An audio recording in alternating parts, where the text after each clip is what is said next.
تو چھوڑے آج پالیٹکس پہ میں اتنی بات کرنا نہیں چاہتا. شکریہ. وی نیڈ ٹو نو کہ آپ کے پاس روڈ میپ ہے یا نہیں ہے. 2 سوال پہلے بہت کرٹیسائز آپ کرتے تھے یہی پیٹرول والی قیمت پہ، انہوں نے پیٹرول کم کر دیا، انہوں نے سبسڈی دے دی، 300 ارب کا ٹیکہ لگا دیا، زہر کھانے کے پیسے نہیں ہیں. خود آپ لوگوں نے بھی وہی کیا. آپ لوگوں نے ایک پاپولسٹ، کیونکہ عمران خان صاحب کی بہت ایک مومنٹم پکڑتی ہوئی کیمپین ہے، آپ نے اس کے سامنے نظر آ رہا ہے کہ گھٹنے ٹیک دیے آپ نے. ایک فائنینشلی کریکٹ مگر پاپولر، اور ٹیرف کیسے بڑھا رہے ہیں اور نہیں بڑھا رہے تو کیوں نہیں بڑھا رہے؟ شکریہ مالک، اور سوال آپ کا ایک دم درست ہے. اور میں نے جس دن پرائس بڑھانے کا فیصلہ کیا تھا پرائم منسٹر صاحب نے کہ نہیں بڑھائیں گے، اس دن بھی پریس کانفرنس شاہد عباسی صاحب اور میں نے کی تھی. تو شاہد عباسی صاحب نے یہ بات کری، پھر میں نے ٹویٹ کیے تھے جس میں نے کہا تھا کہ دیکھو یہ بہت مشکل فیصلہ ہے. ایک طرف یہ ہے کہ آپ کو 50 روپے فی لیٹر آپ ڈیزل پہ نقصان کر رہے ہیں اور 21 روپے کچھ پیسے آپ فی لیٹر پیٹرول پہ نقصان کر رہے ہیں. میری اپنی لینڈ کروزر ایک ہے میرے پاس، اس پہ 80 لیٹر پیٹرول آتا ہے. جب 80 لیٹر پیٹرول میں بھرواتا ہوں تو مجھے حکومت پاکستان 1680 روپے تحفے میں دیتی ہے. حکومت پاکستان سے مراد یہ کہ عوام پاکستان کے عام آدمی کی جو اوسطاً آدمی کی تنخواہ ہے وہ 30,000 روپے ہے. 30,000 روپے تنخواہ والا آدمی جو ہے وہ ایک لینڈ کروزر کے مالک کو 1680 روپے دے، یہ کہاں کا انصاف ہے؟ جب آپ ایک ٹرک بھیجتے ہیں کراچی سے لاہور یا کراچی سے اسلام آباد اپنے مال کی، تو اس پہ 1000 لیٹر ڈیزل لگتا ہے. 1000 لیٹر وہ 50,000 روپے اس کے اوپر آپ مال کی، تو اس پہ 1000 لیٹر ڈیزل لگتا ہے. 1000 لیٹر وہ 50,000 روپے اس کے اوپر آپ سبسڈی دیتے ہیں.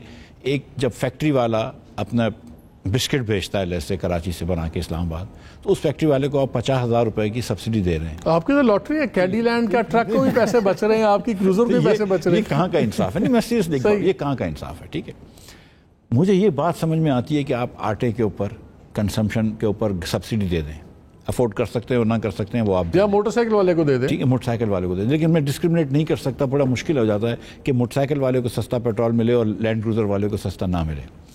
اور ایوریج پہ جو پاکستانی ہے جو ٹرانسپورٹ استعمال کرتا ہے، چاہے وہ موٹر سائیکل ہو یا لینڈ کروزر ہو یا گاڑی، وہ تھوڑا سا امیر ہوتا ہے بنسبت اس ایوریج پاکستانی کے جو ٹرانسپورٹ استعمال نہیں کرتا ہے. تو آپ غریبوں سے پیسے لے کے امیروں کو دے رہے ہیں، تو یہ بات صحیح نہیں ہے. اس کے بعد نمبر 2 کہ جو کوانٹم ہے وہ ہماری جتنی سویلین گورنمنٹ ہے اس سے چلانے سے زیادہ خرچہ ہے اس کا. 72 ارب روپیہ اس مہینے میں لگے گا اپریل کے.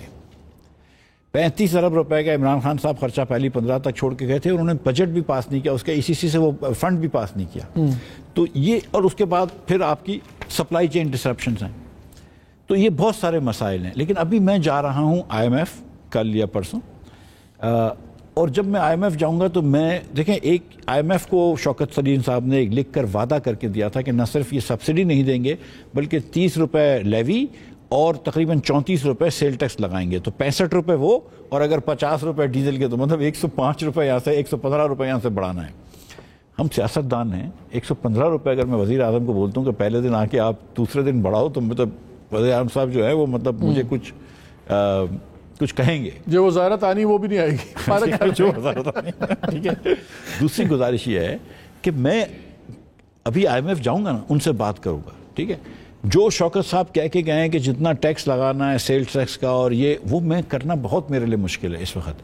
کیونکہ ایک چیز میں یہ کوشش کروں گا سمجھانے کی کہ بھائی یہ ایک کافی ہائی ہو گئی یہ پرائس، تو مجھے اس وقت ٹیکس تو کم از کم کرنے دو. میں یہ بات سمجھتا ہوں کہ چلو سبسڈی کبھی نہ کبھی اڑانی پڑے گی، لیکن ٹیکس تو کم کرنے دو یا ٹیکس نہ لگانے دو.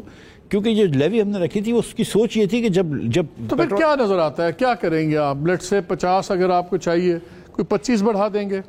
دیکھیں، میں اس 21 بڑھانا ہے پیٹرول پہ، ہو کیا 10 بڑھا دیں گے؟ کیا کریں گے؟ میں ٹی وی پہ نیگوشیٹ نہیں کروں گا، میں IMF سے نیگوشیٹ کروں گا. ٹھیک ہے، میں سچی بات بتا رہا ہوں. ٹھیک ہے، ہم ان سے کچھ نہ کچھ راستہ نکالیں گے. دیکھیں، مجھے راستہ نکالنا ضروری ہے. میں سچ بتا رہا ہوں آپ کو کہ اس وقت جب آپ کے 10.8 یا 10.3 بلین ڈالرز رہ گئے ہوں، 10.8 بلین ڈالرز رہ گئے ہوں، اور آپ کو اگلے 3 مہینے کے ابھی کرنٹ اکاؤنٹ ڈیفیسٹ کے بھی پیسے دینے ہیں، آپ کو 4 بلین ڈالرز کی ری پیمنٹس بھی کرنی ہے، تو میرے پاس بہت زیادہ وسائل بھی نہیں ہیں اور میرے پاس بہت زیادہ آپشنز بھی نہیں ہیں.